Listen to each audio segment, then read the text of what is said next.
Okay, and start me all over again. That's why I have so many of these things. But anyway, I was saying that the virus and the flu, just like the flu, you don't know which shot to get. You have to guess, and and what is supposed to happen with the COVID 19 is supposed to be pretty much where it recognizes that, hey, you know what, I know how to fight this because your white blood cells know how to fight this because it was introduced before.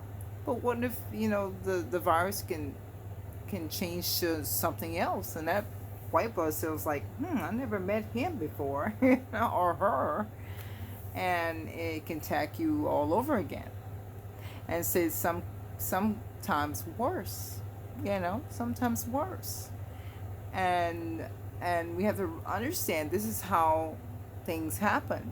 We that's why we are called to stay inside. We can't go visit our grandma, and they were beautiful babies that were born, and the family can't see that beautiful baby. Has to see the baby from the window. It's not it's a person, but the baby is seen from a window, and they can't touch the baby. They can't do this, because the baby defenses is not strong enough, and that person may not have anything, but we don't know. We don't know. And then we heard about asymptomatic, where they have it, but they can give it to someone. They have it, but it doesn't affect them. That's scary stuff. Come on, like, this virus is not playing. So, but you question why. Okay, God could have stopped that from happening. He could have stopped the death of Cain. He could have stopped all that. He could have stopped the wars. He could have stopped this, that. But again, God is sovereign. He can do whatever he wants. He could. If he wants that done, it's going to be done. But God gave us an instruction book, right? And that instruction book is called the Bible. Of course, we should read it. Some of them have stories. I mean, my son, he likes the fighting men. See, David had some powerful fighters with him, and I read them. And I said, boy, those guys are tough, Who want to be that, But of course, we don't want to fight. We don't want to fight with our fists, fight with guns, fight with knives, fight with this, fight with that. I mean, some people can do a whole lot of harm with words too, just doing it negatively. What happened to the slaves is bad. It's terrible. But if you recognize history in a fold, everything in history, every possible thing in history, we like to pick out just one thing. We like to pick out this, that, and that, and that's it. We're going to go with that. And we might pick up one and we say, yeah, we're going to go out with that. But there's many things, many people in history, many people in history were a slave to someone else. A race was a slave to someone else, but we don't bother listening to those, right? We don't bother recognizing those because, we just going to recognize this one thing. And this is horrifying what happened to us. And it's horrifying what happened to of course, black people. It's horrifying. But a lot of things have happened to other races too. It's horrifying to them. We got to understand that we live in a sinful world. We live in a sinful world. And we got to pick out one object. Every man is not the same. Every black man is not the same as the other black man. Every black woman is not the same as every other black woman. Every white person is not every white man is not the same as every white man. It's not the, and every white woman's not the same every white woman. So we got to understand that all it takes is just one person. One, right? One. And if you pay homage to that one person, that one person, like they did with Hitler, they paid a lot of attention to Hitler. Hitler had all these backings, and listened to Hitler. Hitler spread hate, hate, hate, hate, hate. He had some backers. He was a chief, the commander, and you didn't have to listen to Hitler. But Hitler made it such a way that if you didn't listen to him, he's ready to kill you. And of course, you're forced to listen to him. Forced, not willing, forced. It's the opposite of what God wants for us. The opposite of what God calls for. The opposite. But people may put somebody in charge and may say, yeah, no, that person got something going on for themselves. Me gonna follow that person and believe what that person says. And of course, no one thinks for a moment, why can't God do this? And why can't God, you can save all these people. You can do all this. But everybody don't put their confidence in God. They follow a person. A one person. This one person who has not one iota of common sense, understand that, hey, they can lead you in the right way, and they can say, hey, you need to turn to that Bible. You need to turn to that Bible. If they were really good to you, they'll tell you and lead you to truth, not lead you to destruction. So let me tell you that Satan can send some messengers. These demons can send some messengers to tell. He can do it through your friends. Do it through your friends. He could. We can't say, oh, the devil made me do it. He can do it through your friends. He said, hey, why don't you throw a rock over here? That demon just spoke to your friend to speak to you. Why don't you throw a rock? Or why didn't you get that person? You know what that person did to you? A little busybody person tells you, hey, you know what that person did to you? And then Satan can send some more demons to interfere with that and say, you know what that person, yeah, that's right, I heard that person say that. You know what that person did to you? And he's setting you up. He's setting you up to what? To fail. He don't want you to win. He doesn't want you to pass when you're doing your schoolwork. He doesn't want you to pass. He wants you to concentrate, think you're missing something. I had the hardest time putting my kids some nights to bed. They used to sneak, and I want to have my little private mom time, just everybody's in bed, sleeping, my husband's sleeping, the kids are supposed to be sleeping, and I just wanted to have this little time and just say, I know I need my rest, but I just wanted to have a little time just for me. And them little boys, they just used to sneak out of the bed and be hiding somewhere. And they stayed there, the TV was on, and they just looking at the TV, hiding somewhere. And I didn't recognize them until a couple of times when I something just got up from where I was, and then that's it. Wait a minute. I look over there on the floor, and there's one hiding. And the other time there was two hiding, and I was like, y'all better go back to bed. But it was hard. It was hard because they thinking they're missing something. I'm thinking, these are little kids thinking they're missing something. Why is mom up? Because she's missing something. Because I'm missing something. It wasn't missing anything. Why am I doing anything? It wasn't nothing that important and exciting on television.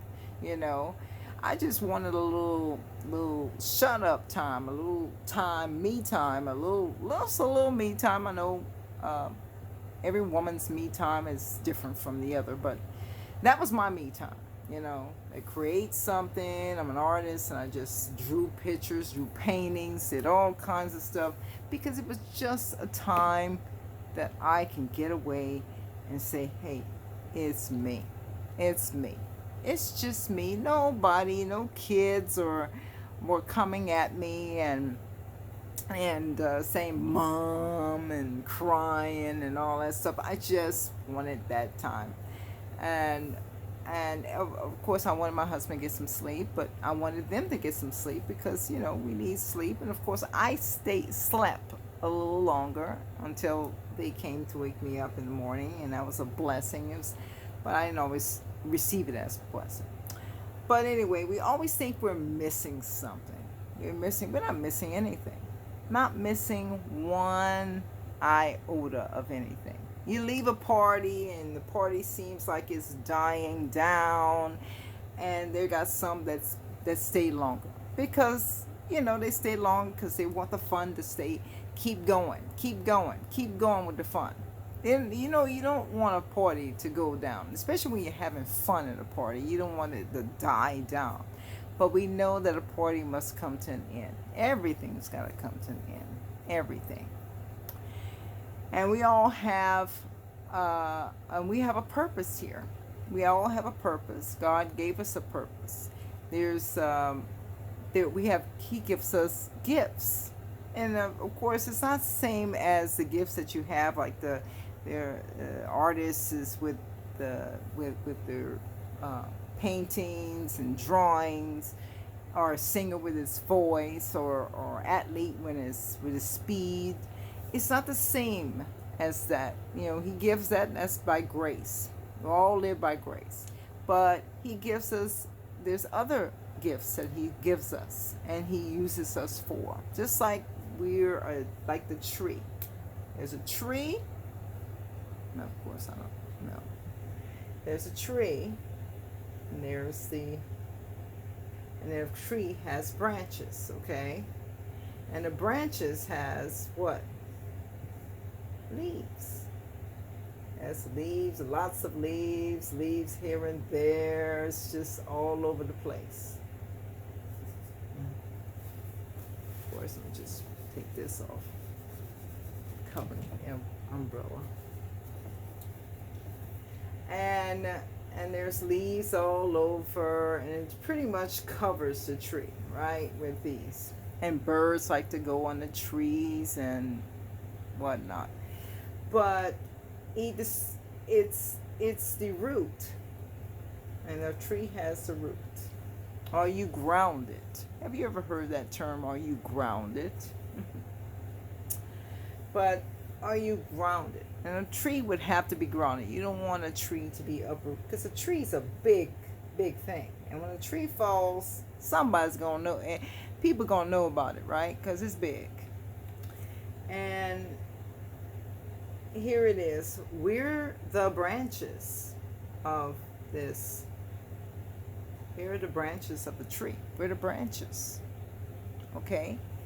We're branches. And what does branches do? Branches spread out, go off. And especially a tree that's has this ground and it's, it has this land, and this branches can go all spread out all over the place, right? But as a branch, and we're doing nonsense, and we're branches, he can prune us. We can cut us. Take that scissors and cut us, okay? Just take it and cut us. He has to cut that branch because that branch is doing a bunch of nonsense. It's not doing what it's supposed to be doing. And nobody likes to be pruned. Of course, we don't hear trees screaming, being cut, But sometimes our Father has to prune us. And nobody wants to be pruned. Everybody wants to grow the right way. Everybody wants to do this. They want to, in theory. But we have to stay away from the wrong people, because there's messengers. And Satan can use those. He can even do it to you, remind you of something. And you're watching television, and this song comes on, or this show comes on, and it's been boom, and you feel sad. He wants to steal your joy. But now we have this tree, and we have to be pruned. So we're branches in this tree. And the tree, God, is grounded. Now, which one's more painful? In the Bible, they had this image of course, it was a tree. And the tree wasn't producing its fruit. So, guess what happened? That tree was no more. Jesus could say the word, it's gone. The tree was gone. You're not producing any more fruit.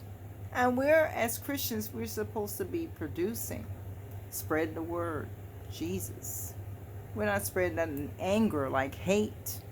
I hate you, and this, you need to get that person.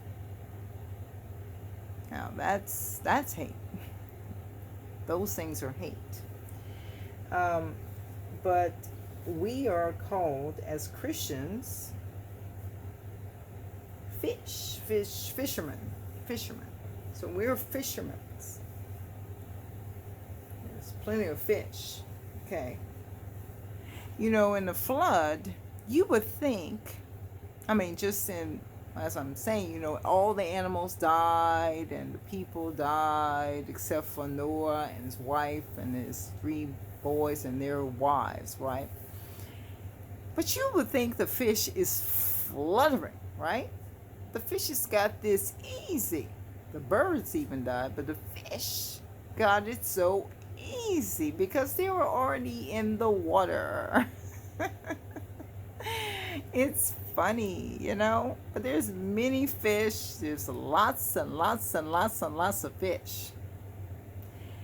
And so we you know, you think about that, you say, oh, well, they said they killed all the animals, but the fish, what about the fish? Did they kill the fish? The fish is already in the water. They're all in water. But they do have animals, do have fish that do die. And we, of course, we relate that to the ozone layers or something like that, this magical ozone layers. And, of course, people are willing to believe everything. What? We're not that gullible. We don't need to be that gullible. Because if we be that gullible, then people can lead us to destruction. We don't need to be that gullible to believe this nonsense. This world has been spinning before these people ever talked about the environment. You know that? Before their time. It has been spinning before they talked about this, and it was surviving. Their ancestors was on this, and they never said, oh, it's because of the ozone, the environment. This world is going down.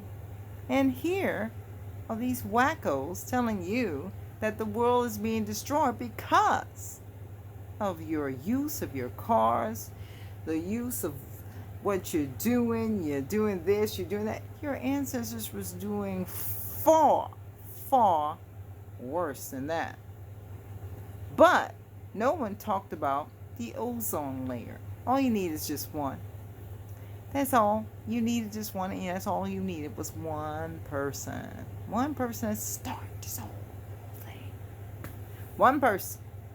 And it goes on and on. And guess what that person's doing? That person's on a beach somewhere having some drinks and laughing and talking, and you scared to death because you think the sun is trying to destroy you. It's crazy, huh? You need to track that person down and see what he's doing. Because I guarantee you, he's not doing the same thing you're doing. But anyway, you can convince someone to do something, to think that way. We don't have to be that darn gullible. We really don't have to be that gullible. But, of course, we are that gullible. Because if we weren't that gullible, we wouldn't be doing what we're doing. Okay? Having these protests. I can't believe, this is killing you. This thing is killing you. Plastics, all of this stuff. We have to cut you see, God, this virus is not, it's not something that God said I didn't know about. God didn't say, hey, I didn't know about this virus. Oh, it's a virus? Really? I didn't even know that. And a lot of people died. I didn't even know that either. You see, God, you have to understand, God is for our good. If we try our best and that's what we like to do, is try to control. Who's in control? You're not in control. I'm not in control. God is in control. And he can do whatever he wants because he's sovereign. He's sovereign. He can do whatever he wants. He's God. There's no one above God. No one. And we have to recognize there is a God. Like people like to say, oh, there's no God. And people even like to say, there's no Satan. There is a Satan and there is a God. And there is a place that when we leave, and our bodies are shell, it's a shell. Our spirit leaves our bodies, leave this shell. That spirit needs a place to go. And if we do these nonsense, believing these yahoos when they tell us this and that, and they're making plenty of money doing it, okay? They're making plenty of money doing it. And while the other people who are protesting about it, or against it, are crazy. Oh, they're so stupid. You may have heard that. So stupid. They're making money. They're cashing in money. Okay? There's many, many Hitlers. Many, many Hitlers, okay? There could be more than one Hitler, okay? They're good. They could be many mini Hitlers. They're not that powerful where they can just boom, boom. But we have a lot of righteous people in the world that read the Bible. They read the Bible and they know what's going on. They know they're not this is not the final call. If I die, it's not going to be the final call. It's not. God is the final call. He's the final call. We are not that special to be the final call. God is special to be the final call. Okay? All right. So I did that. And still, that's not what I wanted to talk to you about. And not to say that people will say, yeah, I want to listen to her. There's a lot of people, you know how I am when I go to church. And I like my church. I do. I love my church. I love seeing the people and all that stuff. But when I go there, I don't put on that expression. I smile. I will smile. I would do that and laugh and all that stuff. But I don't speak much. I don't speak much at all. I don't say much of anything. I don't ask questions. I ask some questions, little tiny questions. And sometimes when I'm in my Bible study class and I hear these people speaking, I'm like, some of them, not all of them. I know there's a lot of them. There's like 5 of them in my Bible study class that always speaks, and they speak, and I'm always used to them speaking. But when I hear those, like maybe 1 or 2 or 3 people in the class and couple in the class speak, and they speak, and they'll just say all this and this thing, and I'm always admired by them. Why? Because they don't always speak, and they are going to get themselves out. They're going to get their expression out. And I'm like this little timid mouse. Like if I speak, can I get all my words together and speak? is able to speak. My husband speaks sometimes, and when he speaks, of course, he's smart man. I love him. But it's, I'm used to, used to. He's not on the used to list, He's not, because he'll speak whatever. But when he speaks, it's clear and everything. But when I hear those other people and they speak, they might say, "Oh, I don't know, but this and that and all that stuff," and I'm always amazed when they speak, because they're not, they'll still speak. They will still say it, and it may be funny to people, maybe pretty funny to people, or it may be like, okay, it's that person, okay, okay, okay, but our instructor is not like that. He listens, and many instructors listen. They listen. But when I am always amazed when these people decide to speak. I am. I'm just amazed that they would speak, and because me, I'm, like I said, I'm not nothing like this. I'm like, I keep my mouth shut and I'm turning to whoever's speaking. And you see, me with crowds, I'm not good with crowds. I'm not good at all with crowds. I'm not. If there's more than 4 couples, I'm gonna say 3 or 4 couples, then I am like that. Because I am just not good with crowds. And I do adore that there's crowds there. But if I speak, it's very rare, and I have to get everything together what I'm going to say.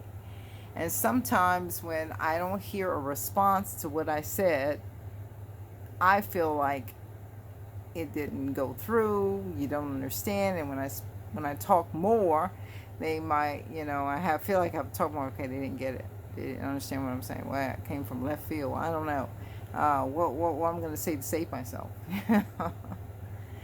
And I do that. I do that a lot. And so therefore I don't speak much. It's not that I want to speak. I just don't feel comfortable. Because I do want everybody to, I want to be on the same page.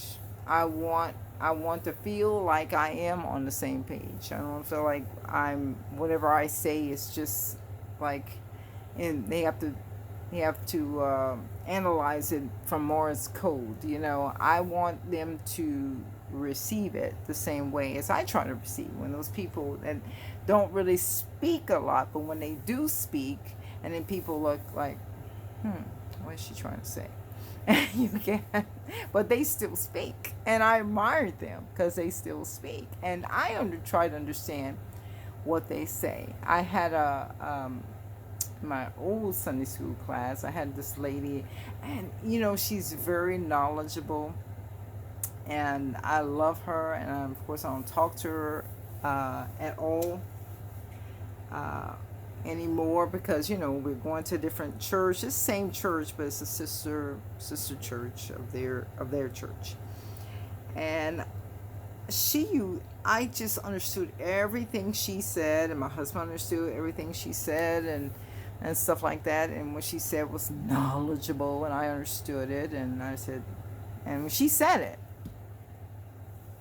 people look like, what did she just say? It's like it went over their head. What did she just say? And I hate that. And I said, and then when somebody else said something, and I said, okay, I understood what he said too, but why can't they understand what but I understood what she said, and I just said, hey, I like that. I like what she just said. But not everybody like what another person says. I mean, if somebody viewed this and said, I don't like what she's saying. Of course, we have preferences. We do. We have preferences. We do. We all have preferences. We're all not alike. None of us alike. We're all not Barbies, and men are all not Kens. Okay? So I'm glad of that. So if I was a Barbie and another person was a Barbie, then who can we compete with? We can't. We're all the same. That's not. That's not fun. Probably men wouldn't care so much because, men when they're talking, they're just talking about a lot of sports, and and they can talk about their cars. They can talk about how fast this is or whatever. They can talk about anything. Women, we're so like, we have to. I hate it when women who I love, of course, I love being a woman, and I love that, just in conversation, and I like us all to be on the same page, but not rarely we're all on the same page. But there's always that lady that talks about a book that maybe another person read and then this person didn't read, and they're talking about the book. It just kind of leads you out of the conversation. Or they've been someplace that everybody else haven't been to. I mean, if you're talking about a trip that every lady took or something like that, or they may talk about a brand of something that everybody else, that their little clique groups uh, may know, and then hear these little sideliners like myself, and they're coming in a conversation, they're listening to all these laughing, I'm like, I mean, do I blame them for talking about it and then click? I mean, in my opinion, I feel that's good when you're talking to your friends, and these may be your clique friends, you talk to them every day or whatever, and you can talk to them every day about that same thing. And you can talk to them till blue in the face about that same thing. You don't have to talk to them about that when I come into the picture, or a new person or another person comes in the picture. You can save it. But some people don't. Some people like, hey, you know what? I'm going to share this with you, and I know this other person is here, but I'm just going to share this with you. And I just think that is so. I mean, for me, I don't fault the people that do that. They just don't get it. They don't understand. I guess they don't understand. But sometimes I sit there and I laugh, pretend to laugh, and then I walk away and say, why? And then somebody might say, hey, so they'll turn the page, and then they'll go to you. I don't want you coming to me like a pity call. This pity call. But men don't experience those things at all. They don't experience where they don't, they have to, because they're simple. They all go with the same genre. It's like women always picking out these billions of topics that we just frustrate, whatever's going on. I was also in one of these. I just couldn't stand it. These people, of course, some people went to college and got BAs and masters and stuff like that, and that's wonderful. And they talk about the clubs they were in. And of course, you weren't in that club. You didn't go to that club.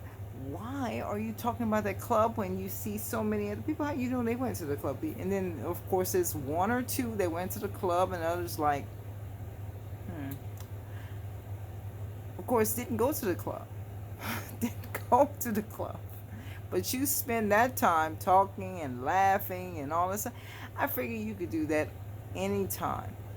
But you don't have to do it right in front of every single person. Everybody has to hear that you are Phi Beta Kappa or whatever you did.